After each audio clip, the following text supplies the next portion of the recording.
Hola, muy buenas tardes, bienvenidos a esta quinta intervención del día viernes 16, siendo las 2 p.m. hora de México. Me permito presentar a Sandra Peña, que es una ecologista, activista medioambientalista, fundadora de la Fundación La Huerta Atacama y directora del Centro de Capacitación La Huerta. Ecologista, activista ambientalista. Sus inicios como activista medioambientalista la llevaron a encontrarse con temáticas como el derecho a la alimentación, tema que calza perfectamente a sus ideas de que las personas somos ecodependientes. Necesitamos de la naturaleza para sobrevivir y la naturaleza necesita de nosotros y nosotros también para seguir existiendo. Es así como ella se ha dedicado estos últimos 8 años a promover el cultivo orgánico de nuestros propios alimentos, trabajando con personas, grupos y comunidades a toda escala. El objetivo siempre ha sido avanzar hacia una autonomía alimentaria. Hoy está comenzando a desarrollar un trabajo de investigación experimental de cómo regenerar los suelos en su árido desierto para el cultivo orgánico de hortalizas. Los dejo con su charla Sembrando el Desierto, regenerando los áridos suelos del desierto de Atacama. Muchas gracias. Adelante. Voy a conectar entonces el...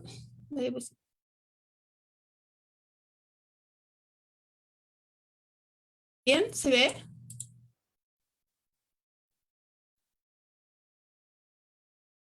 ¿Listo? ¿Se escucha? Yo no escucho. ¿Se escucha? Sí.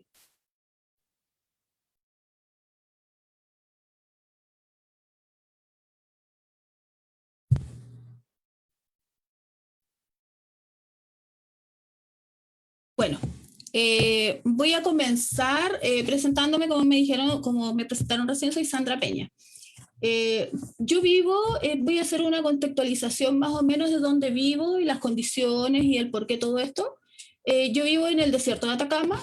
Como ustedes pueden ver acá en el mapa, se ve el desierto de Atacama, es todo lo que está en amarillo. Llega hasta la región, llega desde la primera región de Chile hasta la región que estoy ahora yo, la tercera región. Y lo que se ve en salmón es la región, bueno, es el desierto de Perú, el altiplano y el Puno de Atacama, que se llama, que también es desierto. ¿Ok?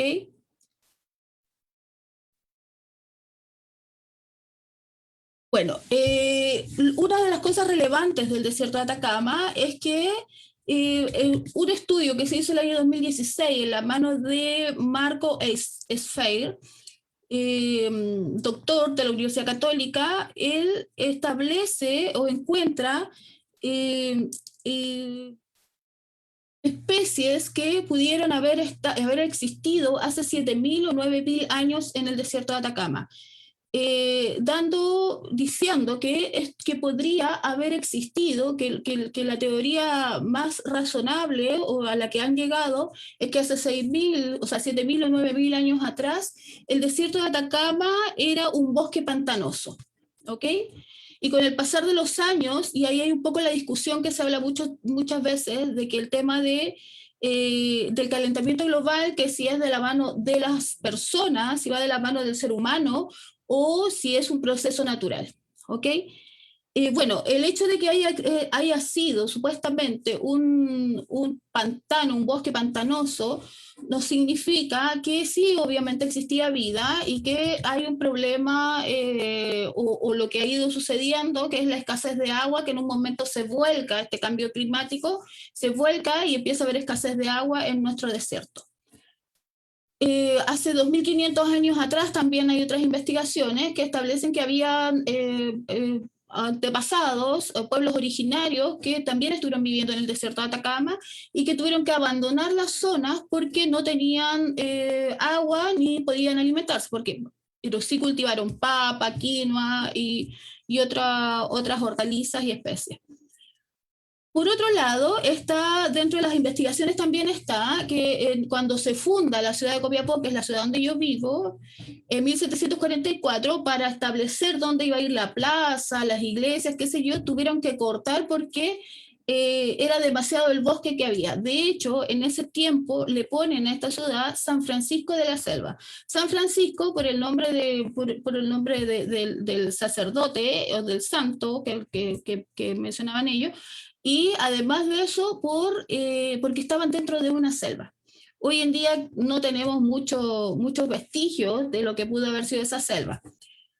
¿A qué quiero ir yo con todo esto? Es que hubo vegetación, hubo productividad. Por lo tanto, cuando nosotros hablamos de cultivar el desierto, de sembrar el desierto, no nos referimos al desierto verde que mucha gente tiene en la mente, pensando que vamos a poner monocultivos, vamos a hablar de llenar de parronales, como también sucede acá, sino que de utilizar aquellos lugares donde hubo productividad agrícola, de regenerar esos suelos para que vuelva a suceder.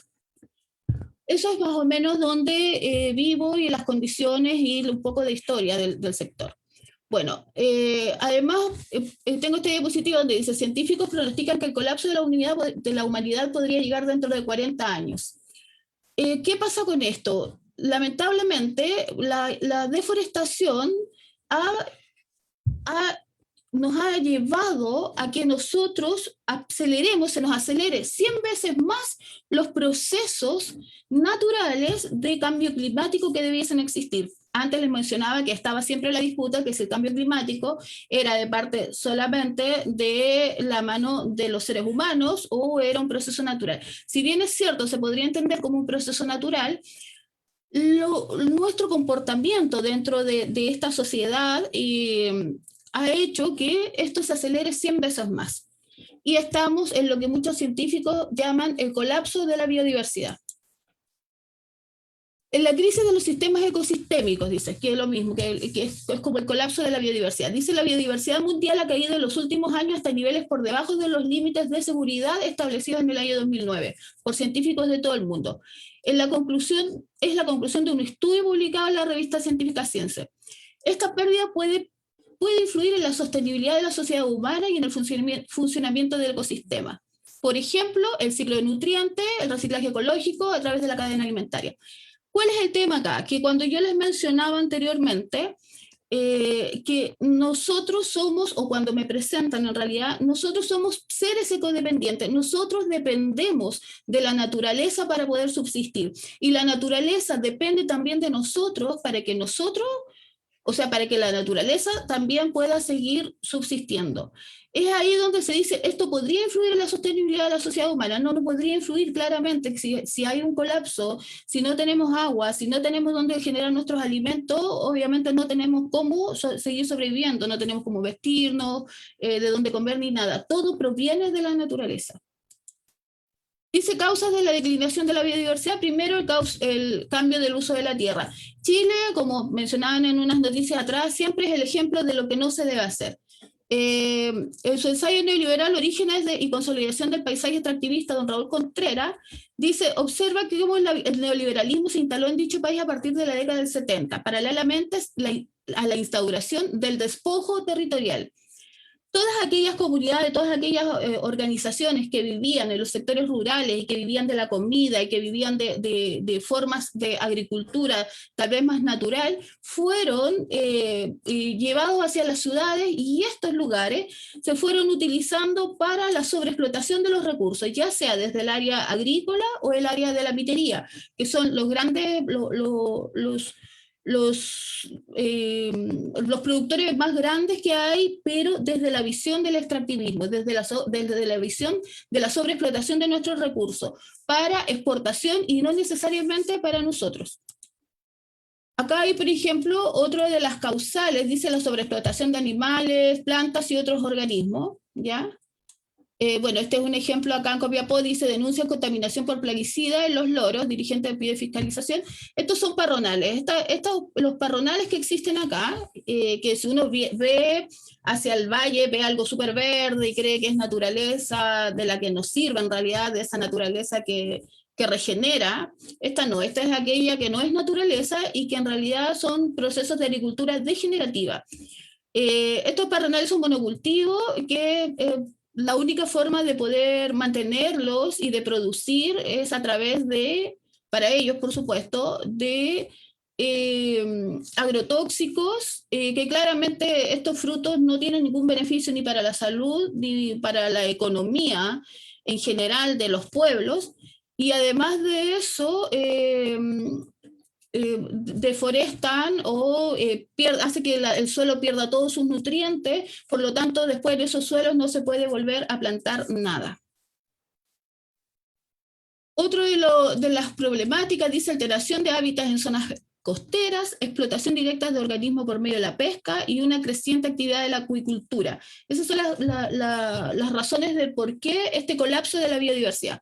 Acá yo tengo una imagen, dice más de 350 millones de toneladas de desechos mineros. Esta es la bahía de Chañaral, que también está en nuestra región, que durante 52 años, la empresa que hoy día es Codelco Chile, que en ese tiempo era una empresa norteamericana, despojó tiró, botó todos sus residuos tóxicos de sus relaves mineros durante 52 años en la bahía de Chañaral. Ya, claramente esto es, ahora es una playa contaminada, casi hasta el momento no se ha encontrado realmente la forma de poder limpiar, de mejorar o de restituir la naturaleza de esta bahía. Esto es considerado una de las contaminaciones más grandes que se ha hecho en la historia del mundo, y esto lo ha hecho la minería en nuestro país. ¿Cuáles son las consecuencias? Como dijimos antes, pérdida de la biodiversidad. Acá hay una fotografía del año 1960 de Copiapó, donde yo vivo, de la ciudad, donde está el río, y si se dan cuenta, atrás perfectamente se puede ver un bosque, una selva, como lo denominaron alguna vez. Y después, en el año 2013, Ministerio de Obras Públicas de Chile decreta Copiapó y Tierra Amarilla como zona de escasez hídrica. Este es el mismo río que está acá, pero el año 2013, o sea, acá no tiene nada de agua. Esto es el mismo río en el año 2015, después del aluvión que hubo en esta zona, que fue grave, y esto luego es el año nuevamente, esto es el año 2017, después del aluvión nuevamente sucede esto. ¿Qué pasa con esto? ¿Cómo puede de un día para otro aparecer agua que había sido supuestamente secada durante años? Porque realmente el agua no está tan desaparecida, sino que está secuestrada por empresas extractivistas, por tanto por la minería como por la agricultura en esta región. Acá tenemos un cuadro donde muestra la disponibilidad de extracción del agua, del recurso de agua. Este es del año 2015. Y si ustedes se dan cuenta, bueno, esta es la región de Tarapacá, dice que la disponibilidad de recursos, igual tiene menos disponibilidad de recursos que la demanda. Antofagasta está bajo el nivel de la disponibilidad de recursos que la demanda. Y Atacama, que es esta, miren, esa es la disponibilidad de recursos que tenemos y esta es la gran demanda. O sea, no tenemos agua.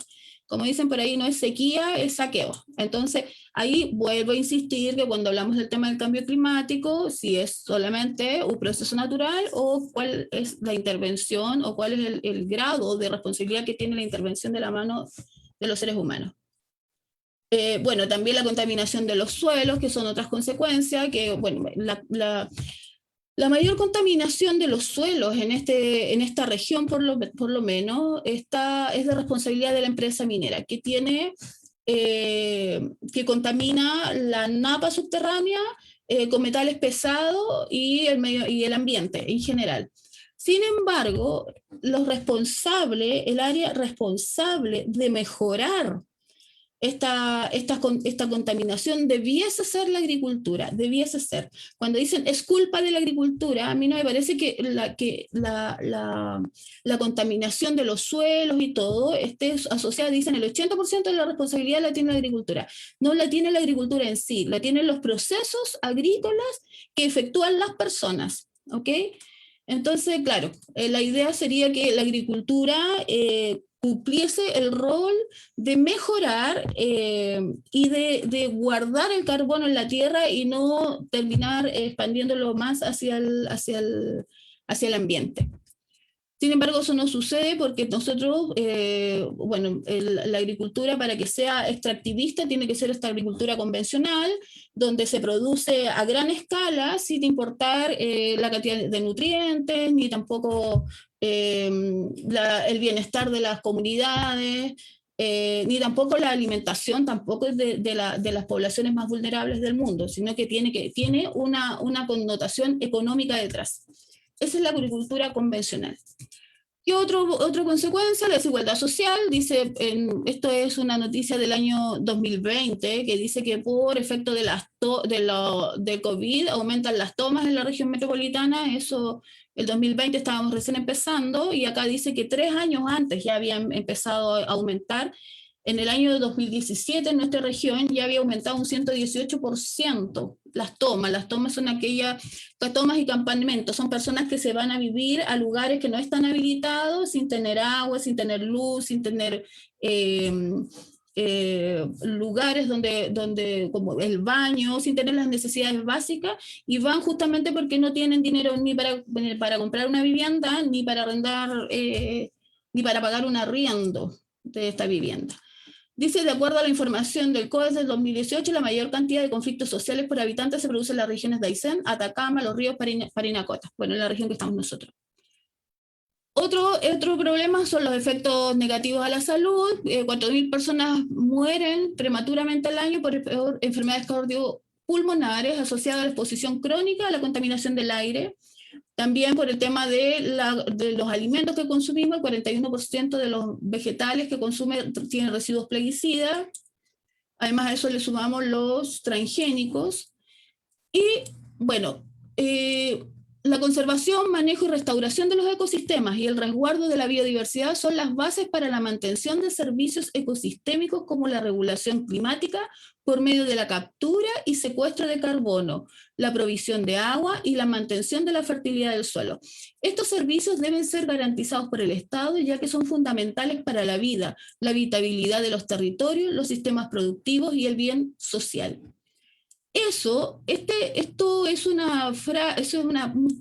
lo extraje de una investigación que se llama Biodiversidad y Cambio Climático en Chile, que se hizo el año 2019, donde se establecen todos estos conflictos asociados que les mencionaba anteriormente, y la proposición es restaurar los sistemas ecológicos para la biodiversidad. Hoy en día hablar de cuidar la naturaleza como nos enseñaron, hay que cuidar la naturaleza, ya no es suficiente. Ya no es suficiente con tener autos eléctricos, ya no es suficiente con tener paneles solares. Lo que nosotros necesitamos hoy en día es restaurar, regenerar estos sistemas. ¿Y cómo los vamos a regenerar? Esto aparte de lo que podemos seguir estudiando, aprendiendo, y es la idea que como fundación nosotros queremos plantear y queremos que ojalá que se genere un poco de conciencia al respecto, es poniendo atención en el suelo. ¿Ya? El suelo es lo fundamental, es lo principal. En el suelo es de donde se genera la vida. El suelo es de donde nosotros nacemos y donde llegamos a morir. Es donde construimos nuestras viviendas. Es donde nosotros generamos nuestro conocimiento. Es donde nosotros es el único lugar que los seres terrestres tenemos para poder subsistir. Sin embargo, el suelo en estos procesos extractivistas es el más maltratado. Por ejemplo, esta foto, yo no sé si la notan bien, pero es una foto donde hay un tractor y este es un cultivo, un monocultivo. Y acá dice, un área del suelo arable del tamaño de Inglaterra es abandonado cada año, pero esa pérdida del suelo erosionado no es reemplazado por un suelo sano. Lo que necesitamos es regenerar esos suelos y no solo extraer de ellos.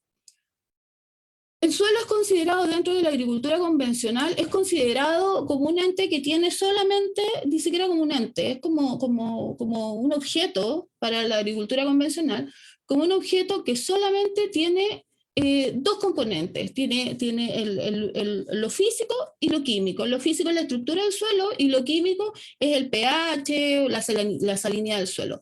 Se olvidan de proteger, de cuidar la parte biológica. Si estos tres componentes no están haciendo sinergia entre ellos, lamentablemente no estamos hablando de un suelo vivo. La salud del suelo es la capacidad continua del suelo para funcionar como ecosistema vital que sustente las plantas, los animales y los humanos. Mientras nosotros no tengamos suelo saludable, va a suceder lo que está sucediendo hoy en día. Nosotros no solamente podemos pensar que, como dije anteriormente, que si nosotros mejoramos solamente los sistemas solares, qué sé yo, si nosotros no ponemos atención en el suelo, si no le damos vida al suelo, si no permitimos o no provocamos que se generen esos procesos, esos microorganismos, esa microfauna natural que le da consistencia al suelo, dentro de este complejo grupo, porque nosotros somos parte de un grupo de la Tierra, nosotros no somos algo externo que tenemos el derecho de venir a tomar decisiones de cómo vamos a cambiar las características físicas, químicas y biológicas del suelo, sino todo lo contrario. Lo que nosotros tenemos que provocar es que eso se siga manteniendo dentro de la forma más natural posible. Bueno, acá les voy a mostrar un poco lo que es nuestro trabajo. Nosotros, bueno, explicaba yo antes que yo soy medioambientalista hace muchos años. Dentro del proceso de activismo medioambientalismo me tiré hacia el lado de la soberanía alimentaria, porque me di cuenta que la gente ya estaba como un poco cansada de salir solamente a marchar porque lamentablemente también tenían que darle que comer a sus hijos, qué sé yo. Entonces, buscando formas de no entrar solamente problemas, sino también soluciones, empezamos a trabajar el tema de la soberanía alimentaria. Este es el primer trabajo que hicimos, esto es la Universidad de Atacama, post-aluvión, si se dan cuenta el tipo de suelo que hay, este es un suelo aluvionado que estaba lleno de metales pesados, porque el aluvión que ocurrió acá arrastró todos los relaves abandonados que tenía la industria minera en nuestra región. Y si se dan cuenta, este es un proceso de cobertura vegetal que estamos haciendo. Estábamos como comenzando a ensayar, a hacer ensayos y a probar estos procesos. Okay. Acá hay un grupo de personas que también estamos trabajando el mismo suelo. Había gente que trabajaba, eran talleres, se trabajaba de día, de noche. Y después de un proceso que le llamamos sanar el suelo, de aproximadamente 2 meses, logramos esto. ¿Okay? Ahí se ve que está el cerro desértico y todo. Logramos cultivar alimentos, fue una experiencia maravillosa.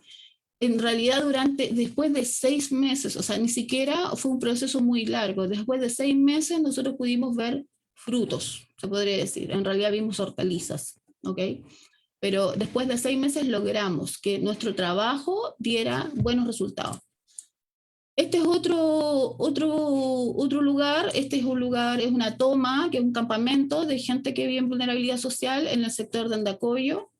Si se dan cuenta, este es un suelo pedregoso, también seco. El otro suelo era un suelo arcilloso, este es un suelo más pedregoso. Acá tenemos también otro grupo, esta es una toma de Juan Pablo II, que también este suelo era medianamente pedregoso. Y este es el resultado de la toma de Juan Pablo II. Ahí están las chiquillas también, poco tiempo, 3, 4 meses. Acá fue más rápido el proceso de hacer las camas de cultivo. Nosotros comenzamos trabajando en la agricultura orgánica, básicamente, ¿ok? Y empezamos trabajando mejorando suelos a base solamente de estiércol de animal. Acá estamos recuperando estiércol de animal de un mini zoológico que tiene la municipalidad, ya donde tiene unas vaquitas ahí y estamos recuperando.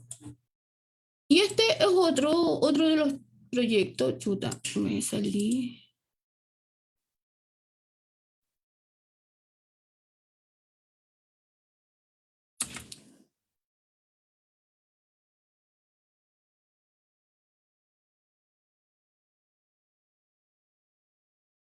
disculpen.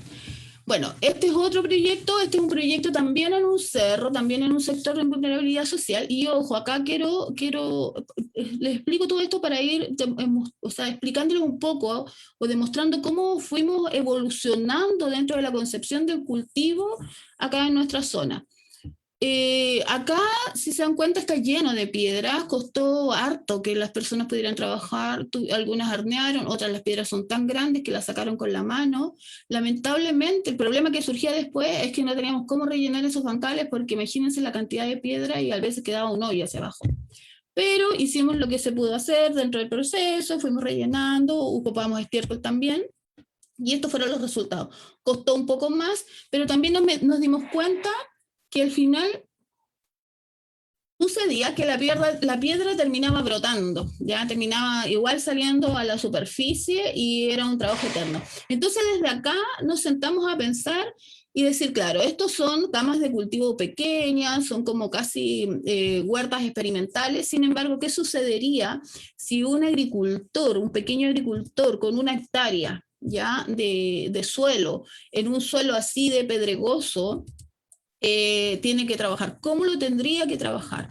¿Cómo lo podría hacer de una manera orgánica, de una manera natural, donde no diera, donde tuviera que hacer todo este trabajo, porque es un trabajo imposible prácticamente de hacer con los recursos que se tienen? Y con la idea de poder producir alimentos orgánicos libres de tóxicos.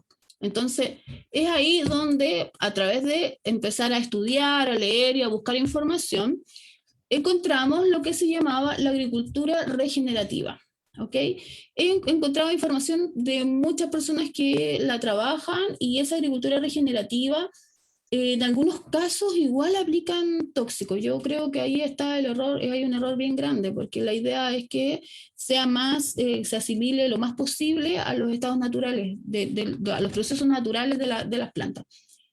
Sin embargo, le quisimos llamar nosotros agricultura orgánica regenerativa. ¿Ok? Bueno, este es el proyecto 2021, se llama Sembremos el Desierto, que acá quiero también explicar un poquito también antes de detallar algo. Dice, el objetivo no es conseguir un desierto verde.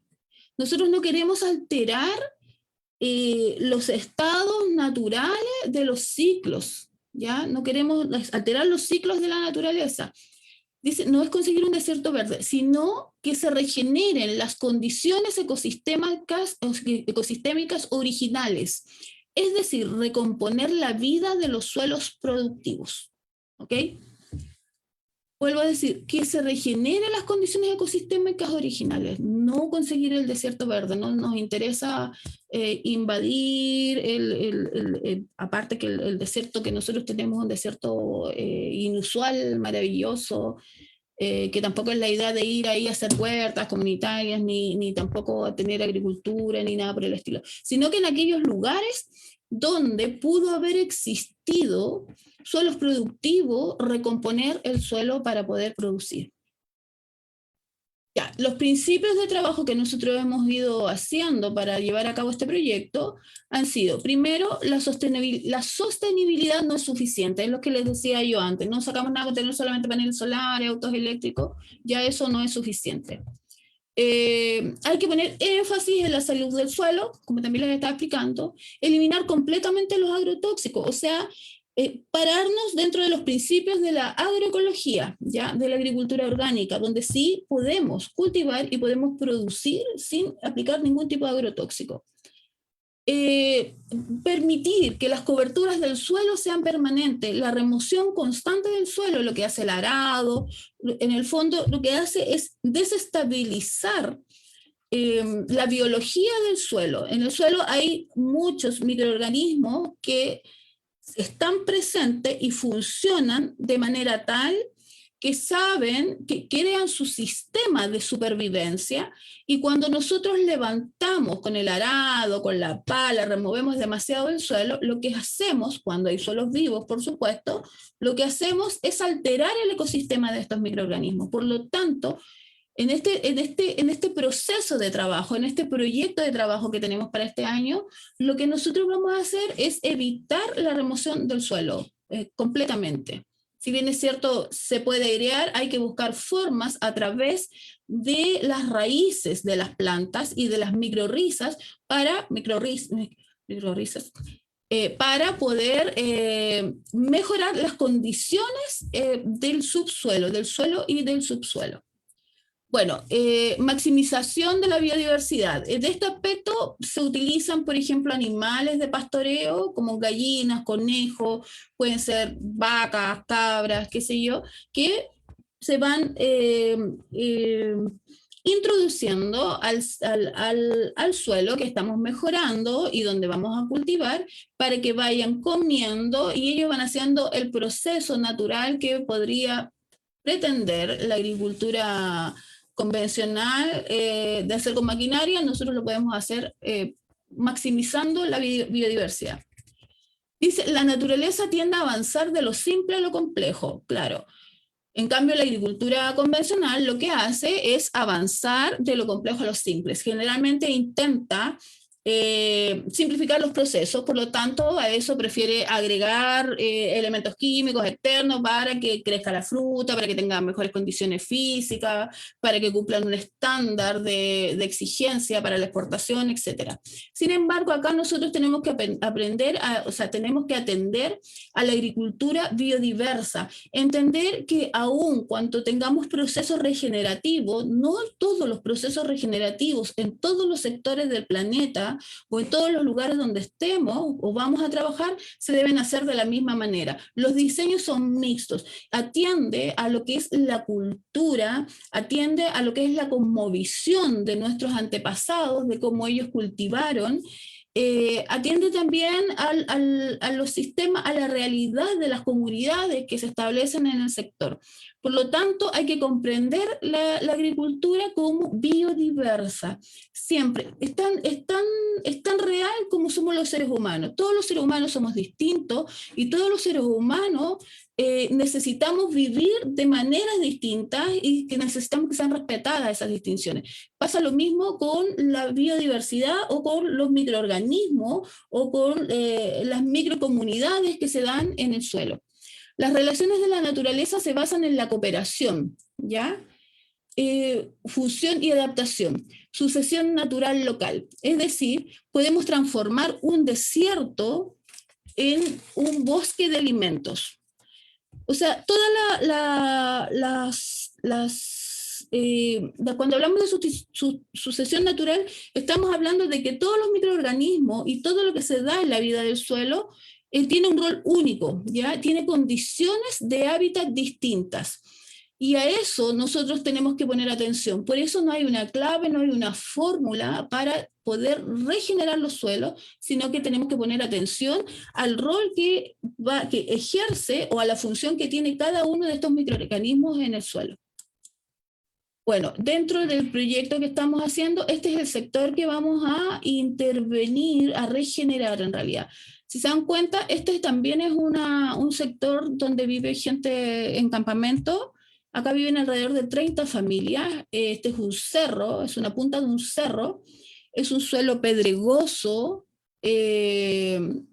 seco, que sin embargo, la observación que hemos tenido, que acá llega un fenómeno que se llama acá en Chile y en nuestro sector la camanchaca, que las nubes, como que el agua de las nubes arrastran prácticamente el suelo, y en el cerro con mayor razón. Y nosotros levantamos estos tipos camas de cultivo alta para hacer la prueba de qué podría suceder si en la camanchaca llegaba un poco más alto, y la verdad que se mantiene bastante humedad adentro. Si nosotros removemos, se mantiene humedad dentro del suelo. Bueno, este es el sector. Acá si se pueden dar cuenta en esta foto, acá son quebradas, estas son quebradas del lugar, lo que también da indicios de que tiene que haber habido lluvias para que formen ese nivel de quebradas que son bastante pronunciadas. En estos momentos obviamente no hay lluvia, no hay nada. Acá estamos trabajando con la gente de la comunidad. Empezamos el año pasado un taller para enseñarles a hacer almácigo, empezar a cultivar sus semillas, para que empezaran a familiarizarse con el tema de las huertas. En algunas viviendas se logró que hoy día tienen huertas orgánicas, pero de la manera más, justamente el proceso orgánico en realidad. Son orgánicas porque lo producen atendiendo a la asociación de cultivos, no aplicar pesticidas y todo en camas de cultivo, mejorando la tierra con estiércol también. También están trabajando, y acá hay la primera camita de cultivo que se logró. Si se dan cuenta, el suelo de al lado es tremendo. Entonces, justamente en estas condiciones uno dice, ya, no podemos ir haciendo camas de cultivo por cama de cultivo, arneando tierra, el trabajo es enorme, si se dan cuenta las piedras que se acumulan a los lados son tremendas. Y es ahí donde encontramos estos sistemas de agricultura regenerativa para producir suelo sobre estas piedras. Ya no estar eliminando las piedras no hay que desenterrarlas, sino que enterrarlas. Jairo Restrepo, que es un conocido agricultor, se dedica a la agricultura regenerativa, dice eso, así que no hay que desenterrarla, sino que hay que enterrarla. Entonces lo que hay que hacer es crear suelo.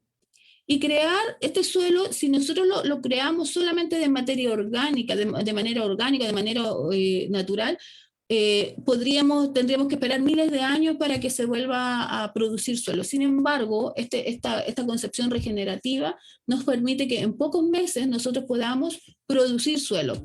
Y significa regenerar o replicar las condiciones adecuadas para que vuelva a existir las temperaturas, se vuelvan a mejorar, la humedad vuelve a existir para que se empiecen a producir estas condiciones adecuadas donde se pueda seguir generando la vida.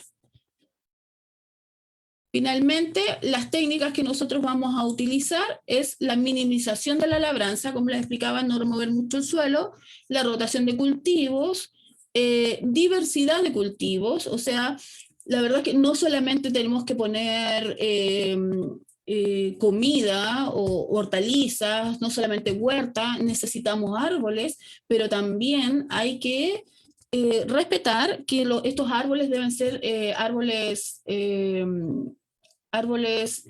autóctonos de la zona. La cobertura de los suelos, mantener esta cobertura del suelo, no removerla, mantenerla constantemente para que proteja el suelo y no se erosione. La integración del ganado, de gallinas, qué sé yo, utilización de estiércol y mayor integración entre los sistemas, comprender que nosotros somos parte de ese proceso y tenemos como tanto como podemos cuidar a nuestras mascotas, como podemos cuidar a nuestra familia, tenemos de esa misma manera que cuidar a esos microorganismos que habitan la tierra y que nos permiten vivir a nosotros también. Uso de cobertura de cultivo en coberturas diversificadas, ¿sí? Porque también es necesario que si voy a poner coberturas vegetales para mejorar el suelo, no se termine convirtiendo en un monocultivo. Y microorganismos del bosque para elaborar biofertilizantes. Nosotros venimos haciendo eso hace harto tiempo, que los biofertilizantes son realmente productos vivos, ¿ya? Bueno, incluso ahí está el bocachi también, que es un producto que no es difícil de producir y son puros productos vivos, que es un producto sólido. Y también tenemos productos líquidos también, que son hechos a través de microorganismos del bosque se llama en general, pero no es que aquí existe un bosque, sino que de donde existe mayor vegetación. Bueno, acá está la quebrada, la que yo les mostraba, ya hay algunas viviendas que se han puesto. Ahí también, si se dan cuenta, están en la punta del cerro. La idea es llegar a mejorar las condiciones, producir suelo, básicamente. O sea, hay lugares que claramente nosotros vamos a producir comida, pero hay lugares donde vamos a producir suelo y donde queremos ver cómo se comporta la naturaleza ante esta producción de suelo, de vida, de microorganismos. Y finalmente dice, el suelo es aquella capa delgada de la corteza terrestre donde se permite la vida, donde emerge la vegetación, que es la base alimenticia de todos los seres terrestres. Es el lugar donde se acogen los términos de los procesos de la vida para iniciar unos nuevos. Es el último lugar de la Tierra donde confluyen los elementos esenciales de la vida. el agua, el aire, la luz y la tierra. Es el lugar donde confluye lo mineral con lo biológico. Es un sistema complejo, vivo y frágil, donde cuajan los seres vivos y en donde la especie terrestre desplegamos toda nuestra existencia. Eso es. Gracias. ¿Sí? ¿Hay alguien ahí?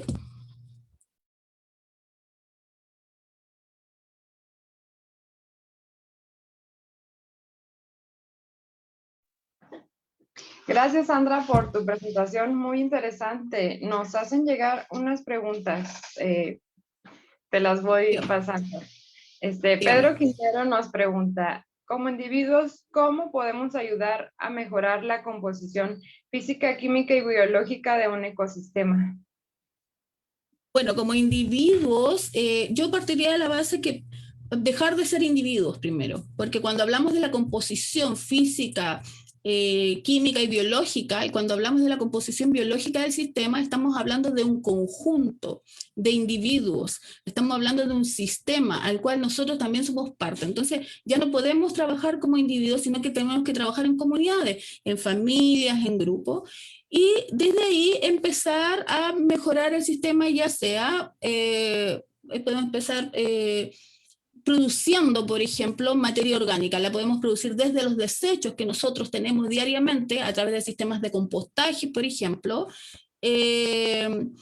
elevando o plantando, cultivando, sembrando cada vez que podamos, en el lugar que podamos, intentarlo, y empezar a ponerle un poco también de paciencia. Hay gente, yo hago talleres, hay mucha gente que se desespera, y en realidad este tema del cultivo y del mejoramiento de los suelos no es de un día para otro, ¿ya? Hay que tener un poco de paciencia, y yo creo que la base es empezar a trabajar en conjunto y entender el suelo como un sistema biológico tal cual como es la vida que está sobre el suelo, que somos nosotros. Claro, claro.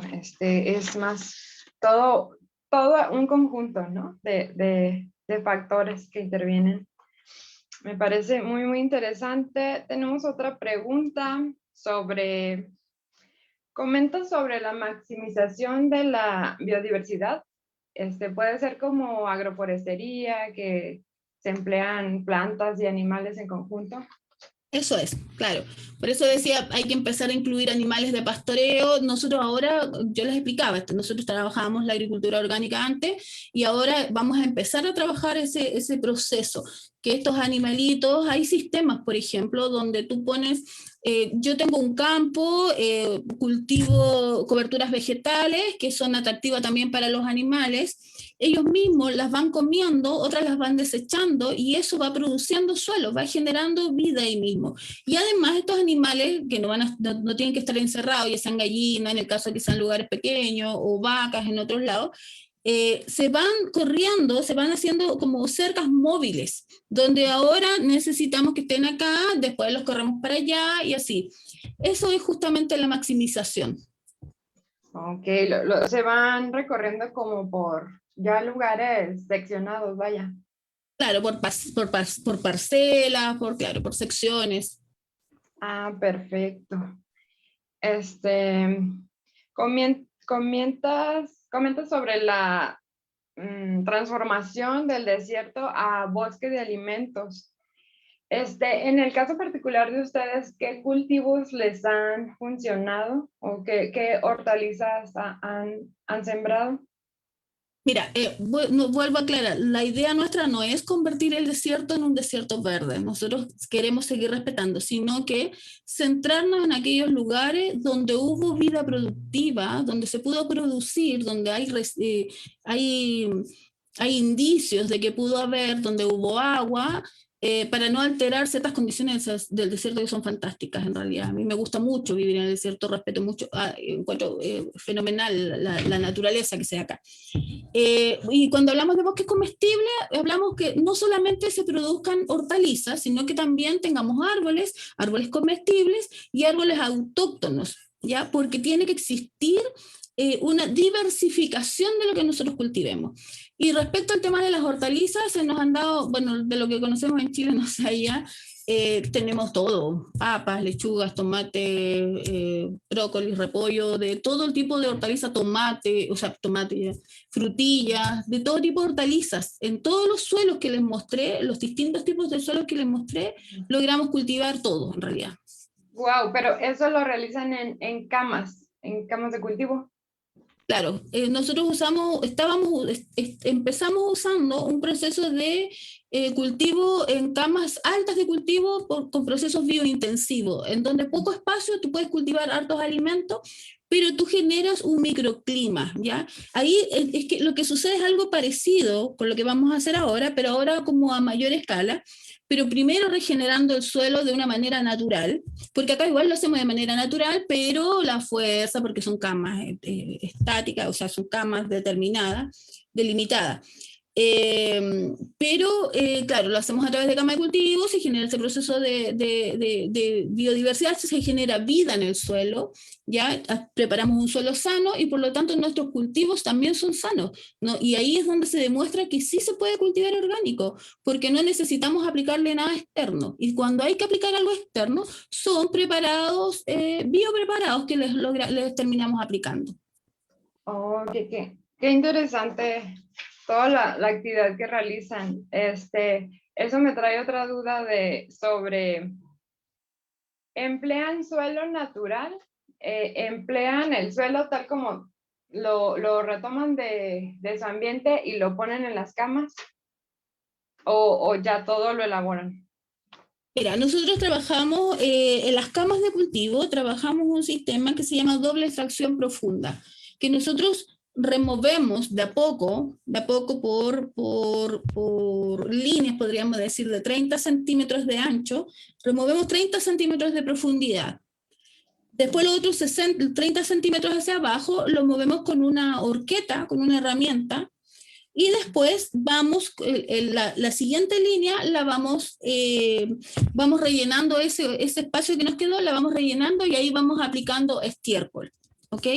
Y así vamos hasta, después viene un proceso donde se humedece, después viene un proceso de solarización para eliminar bacterias, hongos. Este proceso hoy en día lo hemos optimizado, nos demoramos 15 días.